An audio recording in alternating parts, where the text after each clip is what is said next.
वंदे मातरम, बहुत स्वागत है आप सभी का। मैं हूं आपके साथ दीपिका सिंघल। जिला जांजगीर की ग्राम पंचायत छुईपाली में ग्रामीण अपनी परेशानी से जूझ रहे हैं। वहीं सरपंच सचिव द्वारा ग्राम पंचायत में भ्रष्टाचार किया जा रहा है, जिसको लेकर ग्रामीणों ने आवाज उठाई है, लेकिन अधिकारी इसे अनसुना कर रहे हैं। और आपको ये भी बताएं कि ग्रामीणों ने कलेक्ट्रेट में करीब 1 महीने पहले आवेदन दिया था, जिस पर अभी तक कोई कार्रवाई नहीं की गई है। हालांकि आला अधिकारी सिर्फ जांच करने की ही बात करते हैं। बहरहाल ग्रामीणों के पास कई ऐसे पुख्ता कागजात हैं जिससे ये साबित होता है कि सरपंच सचिव कैसे सरकार के पैसों का दुरुपयोग कर रहा है, जिसको लेकर ग्रामीणों ने निष्पक्ष जांच कर दोषियों पर कार्रवाई करने की मांग की है।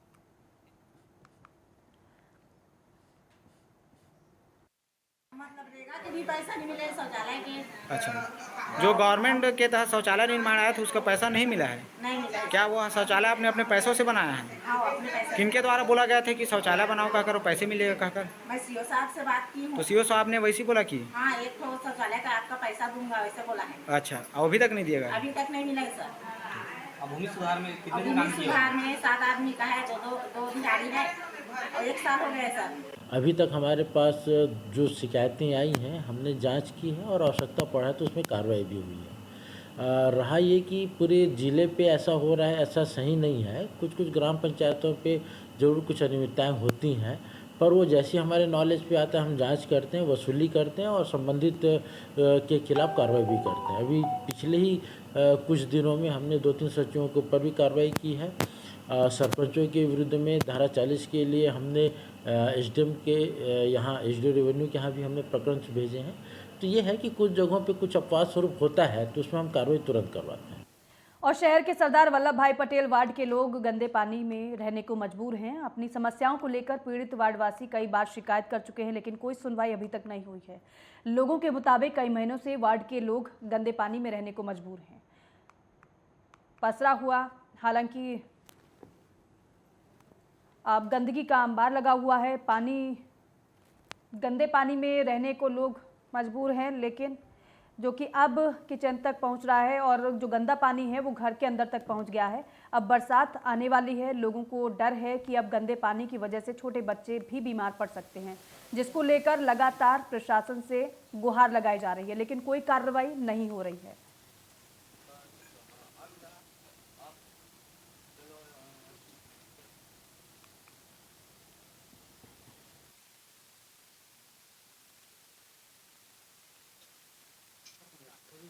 कल था, उसके बाद फिर हम लोग इसको अच्छा बनाएंगे। बरसात आ रहा है, खाना उना बनाने के लिए दिक्कत हो रहा है बोल के तो बनाए। उसके बाद ना उन लोग ना फिर इधर रास्ता चाहिए और इधर नली चाहिए बोल के बोले। उसके बाद फिर हम लोग नहीं देंगे बोल के बोले, तो इसके लिए लड़ाई झगड़ा करके ना मेरे लड़का का मुंडी फुट तक मार। थाना में गए, थाना में भी रिपोर्ट किए, उन लोग भी आए, थोड़ा देखे और चल दिए। उसके बाद फिर आए नहीं, उसका कोई कार्रवाई नहीं। तो वहाँ तहसील ऑफिस में जाओ या नगर निगम में जाओ। ये मामला मेरे संज्ञान में है। 2 पक्ष के बीच विवाद हुआ था। मंजीत कौर नाम की जो लेडीज है उसने पूनम मौर्य के घर में गंदा पानी, अपने बाथरूम का गंदा पानी किचन में बहाया जा रहा है। इस मामले के लिए मैं वहां गई हुई थी, दोनों को समझाइश दिया गया, पर दोनों पक्षों में कोई मानने को तैयार नहीं था। तो कलेक्टर सर को, पूनम मौर्य के द्वारा कलेक्टर सर, आयुक्त सर, महापौर महोदया को लेटर दिया गया, पर निगम प्रशासन के द्वारा किसी प्रकार की कार्रवाई नहीं हुई। निगम प्रशासन से मेरा निवेदन है कि वो कार्रवाई कर पीड़ित पक्ष को राहत दिलाएं। वल्लभ भाई वार्ड से संबंधित यह मामला अभी मुझे आप लोग के माध्यम से सूचना मिली है, और सबसे पहले तो इस पे हमारी टीम जो है जांच करेगी और उसके उपरांत जो है जो भी इसमें अनियमितता पाई जाएगी या जो भी दोषी मिलेंगे उस पर हम लोग कार्रवाई करेंगे।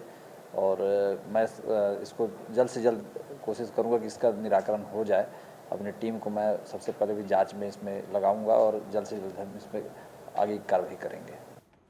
और छत्तीसगढ़ के बिलासपुर में जंगल से भटक कर एक जंगली भैंसा गांव के करीब घूमते देखा गया। जंगली भैंसे को देखकर ग्रामीणों में दहशत फैल गई। मामले की सूचना वन विभाग को दे दी गई है। फिलहाल वन विभाग ने ग्रामीणों को जंगली भैंसे से सावधान रहने की हिदायत दी है।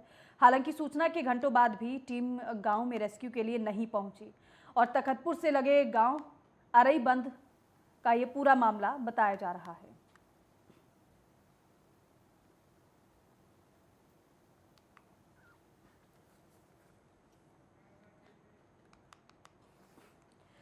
और वहीं छत्तीसगढ़ के कोंडागांव जिले में 80 लाख रुपए का अवैध रूप से परिवहन करते अंतर्राज्यीय गिरोह के 2 लोगों को गिरफ्तार किया गया है। जानकारी के मुताबिक पैसा जगदलपुर से रायपुर लाया जा रहा था और पुलिस ने मुखबिर की सूचना पर कार्रवाई करते हुए कोंडागांव की ओर से आ रही एक सफेद रंग की कार की तलाशी ली, जिसमें सीट के नीचे चैम्बर में एक बोरी को जब्त कर लिया है, जिसमें एक बड़ी रकम थी। इसके बाद पुलिस ने कार में बैठे चालक और दूसरे व्यक्ति से पूछताछ भी की है, जिसमें दोनों ने गोलमोल जवाब दिए हैं, जिसके बाद दोनों को गिरफ्तार कर लिया गया है।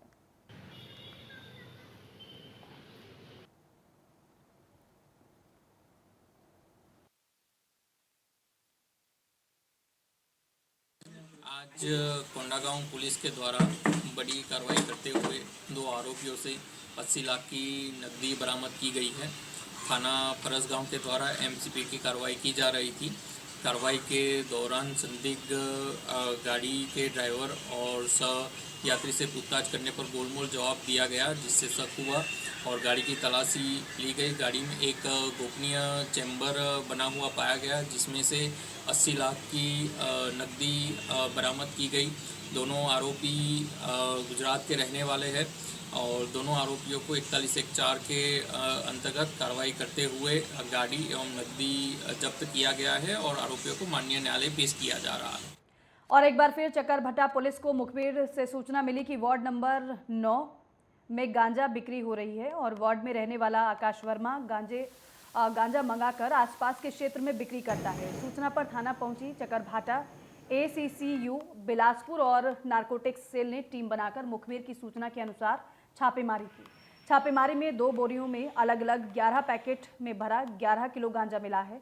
आरोपी पर कई धाराओं में मामला दर्ज है, उसे गिरफ्तार भी कर लिया गया है और जिससे खरीदी और बिक्री को लेकर पूछताछ के लिए न्यायिक रिमांड पर भेजा गया है।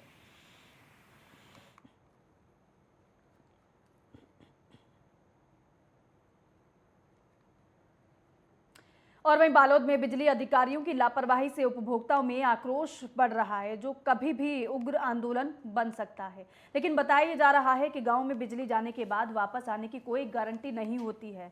वहीं दूर गांव में शाम ढलने के बाद बिजली गुल होना और पूरी रात नहीं आना ग्रामीणों के लिए अब आम बात हो गई है। बता दें कि बदहाल चल रही विद्युत आपूर्ति के कारण जिला मुख्यालय से लेकर ग्रामीण इलाकों तक लोगों में बिजली को लेकर चिंता देखी जा रही है। वहीं प्रदेश में सरप्लस बिजली होने के बावजूद मुश्किलों से जो बिजली सप्लाई मिलती है उसमें भी लो वोल्टेज की समस्या रहती है। साथ ही साथ मेंटेनेंस के नाम पर लाखों खर्च करने के बाद भी बिजली विभाग बिजली मुहैया कराने में नाकाम है। देखिए, अभी बारिश के समय लाइटनिंग, आंधी तूफान से थोड़ा लाइन सिस्टम डिस्टर्ब हो जाता है। कहीं पोल गिर गया, कहीं पेड़ की डंगाल टूट के गिर जाता है लाइन में, तो उसको हटाने के बाद उसको चालू करते हैं और पोल को चेंज करने के बाद ही उसके आगे सप्लाई चालू किया जाता है, ताकि उसको पेट्रोलिंग करके और डिस्टर्ब जो लाइन है उसको अलग करके जो डैमेज लाइन उसको अलग किया जाता है। गर्मी के समय देखिए, गर्मी के समय ज़्यादा गर्मी रहता है, उसमें हम लोग सोचते हैं कि उसमें ज़्यादा बंद नहीं किया जाए, उसमें मेंटेनेंस करते हैं लेकिन कम समय के लिए करते हैं। उस समय ज़्यादातर देखने को मिलता है कि थोड़ा से कहीं बारिश होना चालू हुआ या झाड़ वाड़ गिरा कुछ हुआ तो लाइट गोल हो जाता है, जो कि अगर मेंटेनेंस की ही बात है तो बिजली विभाग और सरकार को जो है समय से पहले उनको जो है करवाना चाहिए था। ये कुल मिला के जो है पब्लिक को परेशान करने का सिवाय और कुछ नहीं है और मेंटेनेंस का पैसा बराबर सरकार से आ रहा है।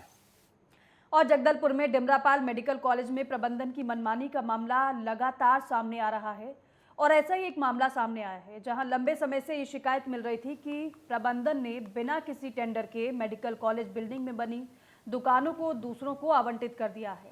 माना यह जा रहा है कि करीबी लोगों को निजी लाभ के मकसद से ऐसा किया गया है, जिसमें किराना दुकान और कैंटीन संचालित हो रही है। अपने चहेतों को दुकान मुक्त कराने के साथ ही इसके किराए का भी कोई हिसाब मेडिकल कॉलेज के पास नहीं है। मेडिकल कॉलेज के डीन का ये कहना है कि 2013 में मेडिकल कॉलेज बना तो कॉलेज के आसपास कोई दुकान नहीं थी, जिससे कॉलेज में रह रहे 400 स्टूडेंट को दिक्कतों का सामना करना पड़ता है।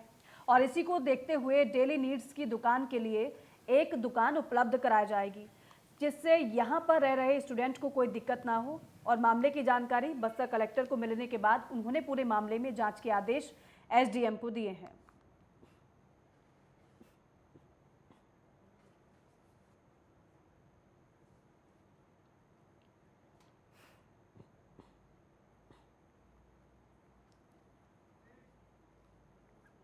और फिलहाल वक्त हो गया एक छोटे से ब्रेक।